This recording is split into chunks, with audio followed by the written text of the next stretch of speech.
नमस्कार, आप सबका स्वागत है मेरे चैनल द फागुन्स वर्ल्ड में। और आप सबको नवरात्रों की बहुत बहुत बधाइयाँ।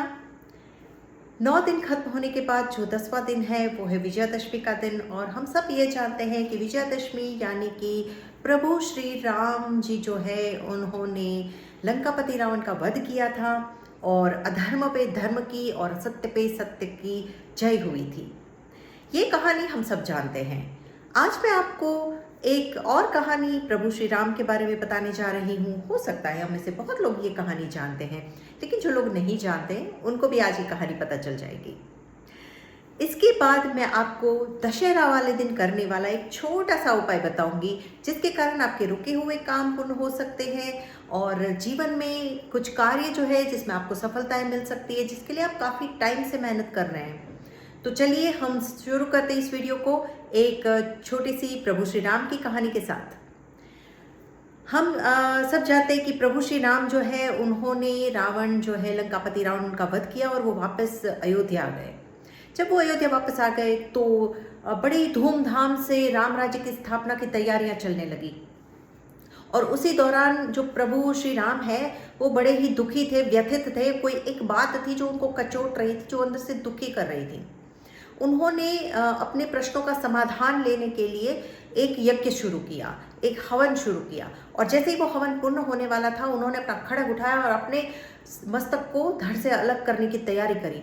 वो जैसे ही करने जा रहे थे कि त्रिदेव प्रकट हो गए और त्रिदेव ने उनको रोका कि अरे प्रभु रुकिए, क्या कर रहे हैं आप, क्यों कर रहे हैं ऐसा अनर्थ। तो वो कहते हैं कि मेरे मन में एक बहुत ही गहरे प्रश्न दो है और मुझे लग रहा है कि मैंने कोई पाप किया है। तो भगवान पूछते हैं उनसे कि महादेव की क्या ऐसा आपको लग रहा है कि आपने क्या ऐसा कर दिया। वो कहते हैं कि मुझे लग रहा है कि मैंने ना महाज्ञानी पंडित जो थे, और आप भी जानते हैं महादेव की वो आपके प्रखर भक्त थे, आपके ऐसे भक्त थे महान कि उनके कोई कंपैरिजन ही नहीं किसी और भक्त के साथ। तो वो कहते हैं कि हाँ वो तो बात सही है। फिर तो प्रभु श्री राम कहते हैं कि भगवान मुझे लगता है कि मैंने एक महान पंडित जिन्होंने 1 2 3 नहीं बल्कि 13 महारचनाएं दी हैं, जिसमें शिव तांडव भी एक है और बाकी के 12 ग्रंथ जो है उन्होंने रचे हैं, जिसमें जीवन को लेकर अलग अलग ज्ञान है, जैसे कि मेडिकल हो गया, जीवन जीने के शास्त्र हो गए, ज्योतिष शास्त्र हो गया, तंत्र मंत्र हो गए। ऐसी बहुत सारी कलाओं को प्रदर्शित करने वाले 12 शास्त्रों की रचना की है। ऐसे महान पंडित जो थे वो और आपके महान भक्त थे, उनका मैंने वध किया है। तो विष्णु भगवान जो थे, श्री हरि विष्णु, वो कहते हैं कि इसीलिए तो मैंने आपके रूप में अवतार लिया है पृथ्वी पे, कि आप ऐसे कार्य कर सके और इस जो महत्वपूर्ण कार्य था उसको आप अंजाम दे सके और समस्त ब्रह्मांड में सत्य और धर्म की प्रार्थना फैला सके और उसकी स्थापना कर सके। तो आपको तो दुखी नहीं होना चाहिए। तो प्रभु श्री राम कहते हैं ये तो है ही, उसके अलावा एक और प्रश्न है और वो ये है कि मेरे जो पिताश्री थे महाराजा दशरथ, उनकी जो अंतिम संस्कार की विधि थी, यानी कि उनके जो अंतिम संस्कार का श्राद्ध विधि और पिंडदान था, वो भी तो करने वाला और कोई नहीं बल्कि लंकापति रावण ही थे। तो आप बताइए, ऐसा महान पंडित थे वो और ऐसे पंडित को तो मुझे दान दक्षिणा देनी चाहिए, उसके बदले मैंने उनका वध कर दिया, मैंने उनको मृत्यु दे दी। तो अब बताइए मैं अपने आप को इन कर्मों से कैसे मुक्त करूंगा। तब मुस्कुराते हुए महादेव कहते हैं कि आपकी बात बिल्कुल सही है कि आपने ऐसा कोई कार्य किया है। भले ही रावण जो थे वो एक राक्षस की योनि में जन्म लिया था और वो भले ही उनके जो कार्य थे वो बेशक ही ऐसे थे कि उनको ऐसे मृत्युदंड ही मिलना चाहिए था, किंतु उनकी जो आत्मा कहीं ना कहीं थी वो एक पवित्र भक्त की थी, एक ज्ञानी पंडित की थी।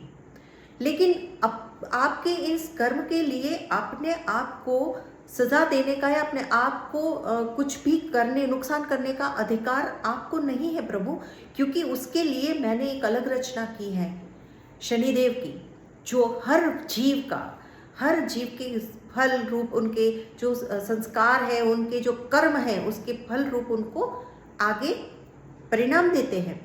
तो आप भी निश्चिंत रहिए, आपने भी जो भी कार्य किया है अच्छा या बुरा, उसका जो फल है वो आपको अवश्य मिलेगा। लेकिन अभी आपका जो धर्म है, आपका जो कर्म है, वो है राम राज्य की स्थापना करना और समस्त ब्रह्मांड को सत्य के प्रकाश के अंदर लिप्त करना।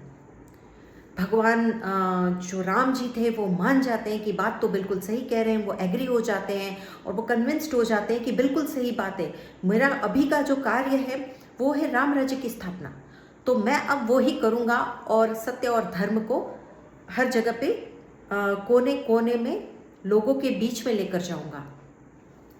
तो ये तो थी श्री प्रभु राम जी की एक कहानी छोटी सी। और अब बात आती है जो विजयदशमी वाले दिन हमें उपाय करना है। ये बहुत अच्छा सा और छोटा सा उपाय है जो आप कर सकते हैं। उसमें आपको बहुत आसान है, आपको लेने हैं 5 मिट्टी के दिए, घी या फिर सरसों का तेल और साथ में मिठाई या चॉकलेट्स। ये सारा ही आपको लेना है और वो लेकर आपको जाना है संध्या आरती जो होती है मंदिर में। आपके घर के आसपास कोई भी मंदिर होगा, वहाँ पे जब भी संध्या आरती होती है उस सायं आरती के टाइम पे आपको जाना है और वहाँ पे पीपल का पेड़ होगा। उस पीपल के पेड़ के नीचे आपको ये 5 दिए जो है वो प्रकट करने हैं। दीप प्रागट्य करके ईश्वर का हमें अभिवादन करना है। पीपल का पेड़ मैं इसलिए बता रही हूँ क्योंकि पीपल के पेड़ में माना जाता है कि सारे ही देवताओं का वास होता है। तो पीपल के पेड़ के नीचे हम ये दिए प्रकट करेंगे और हर दिया प्रकट करने के समय हम अपने मन में रखी हुई जो गुड विश होंगी, जो पूरी नहीं हो रही है, उस विश को मांगेंगे और ईश्वर का ध्यान करते हुए, अपने आराध्य का ध्यान करते हुए उन दियों को प्रकट करेंगे। जब ये दिए प्रकट हो जाएंगे उसके बाद ईश्वर का नाम लेंगे, पीपल के पेड़ को नमन करेंगे और जो मिठाई या चॉकलेट्स है वो बच्चों में हम बांटेंगे।